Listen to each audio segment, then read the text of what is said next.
अस्सलामुअलैकुम वरहमतुल्लाहि वबरकातुहू। आप देख रहे हैं मेरा यूट्यूब चैनल और मैं हूं गुलाम नबी मद्दी। नाज़रीन, जब से पाकिस्तान के अंदर अमेरिका ने साजिश करके एक ऐसी हुकूमत मुसल्लत की है जो अमेरिका की ग़ुलाम है, जो पाकिस्तान की आवाम को नामंजूर है और जो पाकिस्तान की आवाम के ख़िलाफ़ फ़ैसले कर रही है, तब से पाकिस्तान के अंदर सियासी रस्साकशी, सियासी इंतशार और अवाम के अंदर डिप्रेशन, प्रेशर और इसी तरह से अवाम के अंदर मायूसी बढ़ती जा रही है। नाज़रीन, पिछले 3 महीनों से पाकिस्तान पूरी दुनिया के अंदर तमाशा बना हुआ है।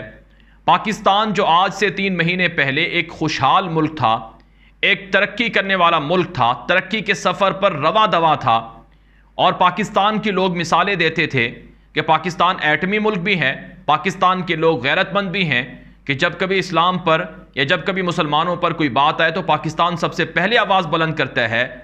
उस मुल्क की मिसालें जो आज से 3 महीने पहले दी जाती थी, लेकिन आज उस मुल्क के हवाले से जग हंसाई हो रही है कि इस मुल्क के अंदर अमरीकी ग़ुलाम हुक्मरान बन गए हैं। पाकिस्तान के दोस्त मुल्क भी नाराज़ हो गए हैं कि हमने कैसे दोस्त पाले कि जो दोस्ती हमारे साथ रखते हैं और याराने उनके हमारे दुश्मनों के साथ हैं। चाइना ने पाकिस्तान से इस कदर गुस्से का और नाराज़गी का इजहार किया है कि उन्होंने कहा कि हमने जो आपको पैसे दिए हैं, हमारे पैसे वापस करो। आपने अमेरिका जैसे दुश्मन के साथ हाथ मिलाया जो हमारे और ताइवान के बीच जंग करवाना चाहता है, जो हमें दुनिया से निकालना चाहता है, ख़त्म करना चाहता है। आप उस अमेरिका के सामने लेट गए, उस अमेरिका के सामने आपने दोस्ती कर ली। ये चाइना की जानिब से पाकिस्तान को पैगाम दिया गया है। सऊदी अरब ने पाकिस्तान को तमाचा मारा। शहबाज शरीफ की हुकूमत, जिसे इंपोर्टेड सरकार कहा जाता है, कि हम आपको 1 रियाल भी नहीं दे सकते हैं। आप तो अमेरिका के सामने ऐसे लेटे कि हमें तवक्को नहीं थी कि आप भी ये सलूक करेंगे। और तुर्की की जानिब से और इसी तरह से रूस की जानिब से भी इस इंपोर्टेड सरकार को, ग़ुलामों की हुकूमत को तमाचे मारे गए हैं। अब ये लोग भीख मांगने ईरान गए हुए हैं। वज़ीर ख़ारजा जो इंपोर्टेड सरकार में है, बिलावल ज़रदारी, ये ईरान के विज़िट पर गया कि आप ही हमारी मदद कर दें, आप ही हमें कुछ पैसे दे दें। लेकिन ईरान ने भी तमाचा मारा और कहा कि हम आपकी मदद नहीं कर सकते हैं, आपने हमारे दुश्मन अमेरिका के साथ ताल्लुकात बनाए हैं, लिहाजा आप अपना रास्ता पकड़ें। हर तरफ से मायूसी हो गई है। आज जो अभी मैं जिस वक्त वीडियो रिकॉर्ड कर रहा हूं, ताज़ा खबर सामने आ चुकी है कि पाकिस्तान के अंदर 50 से 60 रुपए पेट्रोल और डीजल की कीमतों में इजाफा होने जा रहा है और बिजली की कीमतें पहले ही 20 रुपए तक बढ़ाई जा चुकी हैं। लोड शेडिंग पूरे पाकिस्तान में 12-12, 15-15 घंटे होती हैं। ये जो मैं आपके सामने वीडियोज़ रिकॉर्ड करता हूँ, ये भी बसा औकात बिजली नहीं होती है तो उस दौरान जो बैकअप है हमारे पास, उसके ज़रिए से हम रिकॉर्डिंग करते हैं। तो ये जुल्म हो रहा है पाकिस्तान के अंदर। और अफसोस की बात तो ये है कि तमाम के तमाम इदारे मफलूज होकर रह गए हैं। आइन की इतनी धज्जियां उड़ाई जा रही हैं कि इससे पहले कभी नहीं उड़ाई गई।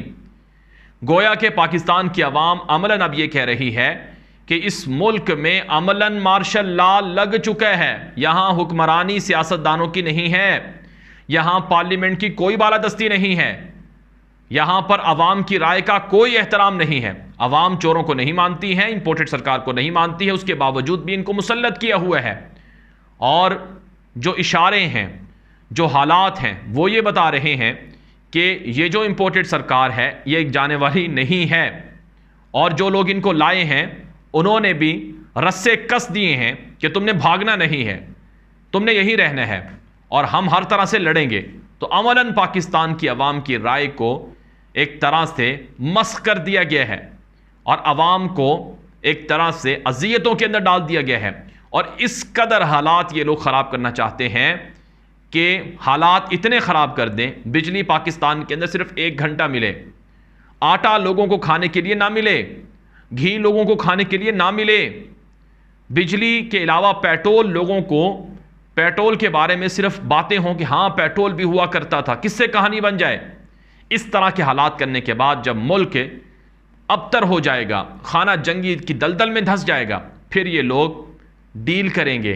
क्या डील करेंगे कि हम अपने एटमी प्रोग्राम से दस्तबरदार होते हैं, एटमी प्रोग्राम ख़त्म करते हैं, आप हमें पैसे दे दें, आप हमें पेट्रोल के कुछ जहाज़ भेज दें, आप हमें खाने के लिए कुछ दे दें, हमें एटम बम नहीं चाहिए। ये हालात इस मुल्क के अंदर अमेरिका की साजिश के बाद करवाए जा रहे हैं और ये हालात इस तरफ जा रहे हैं। कुछ लोग कहते हैं, कुछ लोगों की ये राय है, मैं उन्हें अहमक कहता हूँ, या वो जाहिल हैं, अंधेरों के अंदर हैं, या वो बुग़्ज़ और इनाद के अंदर मुब्तला हैं, कि ऐसा कुछ होने वाला नहीं है, पाकिस्तान में कुछ नहीं हो सकता है। नाज़रीन काम, यही बातें इराक़ भी कहा करता था। इराक़ के लोग भी ये कहते थे कि अमेरिका कभी हमला नहीं कर सकता है। आज जब हम लोगों को कहते हैं कि अमेरिका ने रजीम चेंज की है, वो मानते नहीं हैं। उनके दिमागों के अंदर कुछ लोग हैं, ये ज़्यादा नहीं है, 90% अवाम तो समझ चुकी है कि अमेरिका ने साजिश की है। अमेरिका ने पाकिस्तान के अंदर एक हंसती मुस्कुराती हुकूमत को या हंसते मुस्कुराते मुल्क को उजाड़ दिए है। लोग सब जानते हैं, कुछ लोगों के दिमागों में भूसा भरा हुआ है, वो शायद ना माने, लेकिन बहरहाल ये हकीकत है कि जब इतना कुछ होने के बावजूद भी अगर वो अपनी आंखों से ये नहीं देख रहे हैं, तो या तो उनकी आंखें बंद हैं, या उनको नज़र नहीं आता है, या बुग़्ज़ की पट्टी उनकी आंखों पर चढ़ी हुई है। बहरहाल नाज़रीन किराम, अब जो खबरें सामने आ रही हैं वो मैं आपके सामने रखने लगा हूँ। ये बड़ी खबर कि पाकिस्तान के अंदर अमलन मार्शल लॉ लग चुका है कि पंजाब असम्बली की खुद मुख्तार हैसियत ख़त्म कर दी गई है, महकमा कानून के मातहत कर दी गई है। 2 दिन पंजाब असम्बली में बजट पेश ना हो सका तो हुकूमत ने स्पीकर और सेक्रेटरी असम्बली के इख्तियारात महदूद कर दिए। पंजाब काबीना की सिफारिश पर गवर्नर पंजाब ने 3 ऑर्डिनेंस जारी कर दिए, जिनके तहत सरकारी अफसरान को सज़ा देने का स्पीकर का इख्तियार भी ख़त्म कर दिया गया है। गवर्नर पंजाब ने पंजाब असम्बली को महकमा कानून के मातहत करने का ऑर्डिनेंस जारी कर दिया।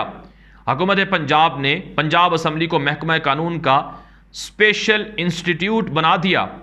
पंजाब काबीना की सिफारिश पर गवर्नर पंजाब ने सेक्रेटरी असम्बली के लामहदूद इख्तियारात ख़त्म करके गज़ट नोटिफिकेशन जारी करने का इख्तियार सेक्रेटरी कानून को देने का ऑर्डिनेंस जारी कर दिया। अता तारण ने मीडिया से गुफ्तगू में कहा कि अब इजलास बुलाने का नोटिफिकेशन सेक्रेटरी कानून जारी करेंगे और इजलास को नोटिफाई और डी नोटिफाई करना सेक्रेटरी असम्बली का इख्तियार होगा। परवेज़ इलाही को दावत देता हूँ वो ऐवान इकबाल आकर हमारे इजलास की सदारत करें। सेक्रेटरी कानून अहमद रज़ा सरवर ने सेक्रेटरी असम्बली की हैसियत से इख्तियारात संभाल लिए और असम्बली सेक्रेटरीट को ऐवान इकबाल में पहुँचने की हिदायत कर दी। दूसरी जानिब तहरीक इंसाफ और मुस्लिम लीग काफ की पार्लिमानी पार्टी का मुश्तरका इजलास हुआ। पार्लिमानी पार्टी ने पंजाब असम्बली की खुद मुख्तार हैसियत ख़त्म करने के ऑर्डिनेंस को मुस्तरद कर दिया। इजलास ने ऑर्डिनेंस के खिलाफ ज़रूरी कानून साजी का भी ऐलान कर दिया। स्पीकर परवेज़ इलाही ने कहा कि पंजाब असम्बली खुद मुख्तार इदारा है, इसे किसी महकमे के सेक्रेटरी के मातहत नहीं कर सकते। आज के इजलास में स्पीकर और असम्बली के इख्तियारात सलब करने की खिलाफ भी कानून साजी होगी। तहरीक इंसाफ और मुस्लिम लीग काफ ने अपने अरकान को ऐवान इकबाल में हुकूमती इजलास में जाने से रोक दिया। तहरीक इंसाफ ने डिप्टी स्पीकर सरदार दोस्त मज़ारी समेत पार्टी के तमाम अरकान पंजाब असम्बली को मरासला जारी कर दिया। पंजाब असम्बली के अलावा किसी और जगह होने वाले इजलास में शिरकत ना की जाए। ये है नाज़रीन किराम पाकिस्तान के सबसे बड़े सूबे जिसकी आबादी 13-14 करोड़ है, उसकी सूरत हाल, जहाँ पर एक ऐसा शख्स मुसल्लत है जिसके पास कुछ भी इख्तियार नहीं है। यानी आप ये जानकर हैरान होंगे कि लाहौर हाई कोर्ट के अंदर हमजा शहबाज के ऊपर, जो शहबाज शरीफ का बेटा है, वो मुजरिम है, उसके ऊपर ज़मानत पर वो शख्स रिहा है। बाप भी ज़मानत पर है वज़ीर आज़म शहबाज शरीफ, और बेटा भी, दोनों ज़मानतों पर हैं, 40 अरब रुपए की करप्शन में हैं, और उनके केस से जितने लोग भी जुड़े हुए हैं सब मार दिए गए हैं। और अब अदालतें उनकी जो गैर कानूनी वज़ीर आला बनने का जो उनका पूरा प्रोसेस था उसके खिलाफ केसेस की समाअत नहीं कर रहा है। वजह क्या है कि एक शख्स के पीछे पूरी रियासत को लगा दिया गया है। अमेरिका के कहने पर पूरी रियासत को यरगमाल बना लिया गया है। नाज़रीन काम, इस हवाले से इमरान खान ने क्या कहा है? इमरान खान ने इस वाक़े के बाद ट्वीट करते हुए कहा कि जब से क्राइम मिनिस्टर का करप्ट बेटा पंजाब में एक ढोंग इंतखाब के जरिए गैर कानूनी तौर पर इक़्तिदार पर काबिज हुआ है, पाकिस्तान का सबसे ज़्यादा आबादी वाला सूबा मुकम्मल सियासी इंतशार की जद में है। लोग मुश्किलात के शिकार, किसानों की फसलें ख़तरे में हैं, जबकि हुकूमत की बजाय हर तरफ मुजरिम माफिया दंदनाता दिखाई दे रहा है। पुलिस और मकामी इंतज़ामिया इस माफिया से मिल चुके हैं और उन्होंने PTI के पुरअमन कारकुनान, रहनुमाओं और उनके अहले खाना पर जबर दहशत के पहाड़ तोड़ दिए हैं। अब इनका ख्याल है कि वो अवाम की मुंतखब क़यादत को जवाब दे। नहीं, हम इस इंतशार और मुजरिम राज के तसलसल की किसी तौर पर इजाज़त नहीं दे सकते हैं। ये इमरान खान ने इस वाक़े के बाद कहा है। और इमरान खान ने जो कल पाकिस्तान के DGSPR जनरल बाबर इफ्तिखार की प्रेस कॉन्फ्रेंस हुई, उन्होंने जो बयान दिया इंटरव्यू के अंदर, इसमें उन्होंने ये कहा कि अमेरिका ने साजिश नहीं की। इसके खिलाफ इमरान खान ने ख़त सुप्रीम कोर्ट को लिखने का दोबारा फैसला किया है, ताकि पहले सदर पाकिस्तान ने लिखा था और अब इमरान खान खुद बतौर पार्टी के चेयरमैन होने की हैसियत से, बड़ी पार्टी के होने की हैसियत से ख़त लिखेंगे और सुप्रीम कोर्ट से दरख्वास्त करेंगे कि ओपन समाअत की जाए। अगर अमेरिका ने साजिश नहीं की तो इमरान खान झूठे निकलेंगे, उनकी जमात झूठी निकलेगी। अदालत को एक जुडिशल कमीशन बनाना चाहिए, कैमरे के सामने, टीवी के सामने, पूरी कौम के सामने वो मुरासला पढ़कर सुनाना चाहिए और उसकी ओपन समाअत होनी चाहिए। और जो नेशनल काउंसिल कमेटी थी उसकी जो मीटिंग थी उसके मिनट्स को पब्लिक करना चाहिए। यही मुतालबा नाज़रीन इकराम आज जो असद उमर हैं तहरीक इंसाफ के सीनियर रहनुमा, उन्होंने भी आज प्रेस कॉन्फ्रेंस की है शीरी मज़ारी के हमरा, उसके अंदर भी ये मामला उठाया है। उन्होंने कहा, असद उमर ने कहा कि PTI रहनुमा ने कहा कि बैरूनी मदाखलत के अल्फाज मरासले में इस्तेमाल हुए हैं, ये सब हक़ाइक़ मरासले के अंदर मौजूद थे। कहा गया था कि अगर तहरीक अदम एतमाद नाकाम हुई तो पाकिस्तान के लिए मुश्किल होगा। उन्होंने कहा कि साइफर में सीधी सीधी पाकिस्तान को धमकी दी गई थी। कौमी सलामती कमेटी की पहली मीटिंग में शीरी मज़ारी और मैं मौजूद थे। सेक्रेटरी जनरल PTI का मजीद कहना था कि इमरान खान बतौर chairman Tehreek Insaf supreme court को ख़त लिखेंगे कि तहकीकात की जाएँ। हम चाहते हैं जुडिशल कमीशन बनाया जाए और हक़ाइक़ कौम के सामने लाए जाएँ। कौमी सलामती का दिफा करना मुंतखब क़यादत की भी जिम्मेदारी है। उन्होंने कहा कि इमरान खान ये नहीं कह रहे कि उनके तज्ज़िये को मान लिया जाए, उनका मुतालबा सिर्फ ये है कि कौम का हक़ बनता है कि हकीकत तक पहुँचा जाए। शीरी मज़ारी ने प्रेस कॉन्फ्रेंस में कहा कि अगर ये तहकीकात नहीं होंगी तो मामला ख़त्म नहीं होगा। हम चाहते हैं कि दोबारा ऐसा कुछ ना हो। इमरान खान का रूस जाने का फैसला सबसे मुशावरत के बाद किया गया था। हमारी अमेरिकन एम्बेसी से मुलाकात की लिस्ट आपके सामने आ जाएगी। अमरीकी साजिश का मॉडल पहले से मौजूद है। हम ये कह रहे हैं कि अमेरिका ये पहली बार नहीं कर रहा। शीरी मज़ारी ने यह भी कहा कि 8 जून 2021 को अमेरिका के CIA के चीफ पाकिस्तान आते हैं, डॉन अखबार की ये रिपोर्ट है। और फिर 19 जून को गालिबन इमरान खान ने इंटरव्यू में कहा कि एब्सोल्युटली नॉट, अमेरिका को हम फौजी अड्डे नहीं दे सकते हैं। तो शीरी मज़ारी कहती हैं कि हमने अमेरिका को फौजी अड्डे देने से इनकार किया, जिसके जवाब में ये साजिश रचाई गई और लंदन के अंदर मुलाकातें हुई अमरीकियों से, इसराइलियों से। उन मुलाकातों में तय किया गया कि इमरान खान को गिराना है, ये अमेरिका की बातें नहीं मान रहा है। तो ये सारी चीज़ें जब कौम जानती है तो किस तरह से आप ताकत के ज़रिए से और आप इख्तियारात के ज़रिए से लोगों को बेवकूफ़ बनाते हैं, मीडिया को कंट्रोल करते हैं, मीडिया को मैनेज कर रहे हैं। और आप यहाँ तक कि नाज़रीन का अफसोस की बात यह है, सदर पाकिस्तान का ख़त कितने दिनों से लिखा हुआ पड़ा हुआ है, उसको खोला नहीं गया, उस पर समाअत नहीं हुई। इमरान खान ने जुर्म नहीं किया था, रात को 12 बजे अदालतें लगा दी गई कि कहीं इमरान खान आइन तो नहीं तोड़ रहा है, उसको फिर गिरफ्तार किया जाए। प्रिजनर जो वैन थी वो पहुँचा दी गई, कैदियों की गाड़ियाँ पहुँचा दी गई। ये तो इमरान खान ने बड़े सब्र का मुजाहरा किया और बड़ी हिकमत का मुजाहरा किया, और आज तक वो खामोश हैं इसी वजह से कि ये मुल्क हमारा है, इसमें इंतशार और फसाद ना हो जाए। लेकिन इस कौम पर मुसल्लत होने वाले अमरीकी ग़ुलाम और एजेंट और उनके हवारी और उनके साथ साज़बाज़ करने वाले इससे नहज तक गिर चुके हैं कि वो हर हद तक जाने के लिए तैयार हैं कि ये मुल्क चाहे भाड़ में जाए, ये मुल्क चाहे तबाह हो जाए, बर्बाद हो जाए, हमने इमरान खान को नहीं आने देना है, हमेशा के लिए इमरान खान को आउट करना है।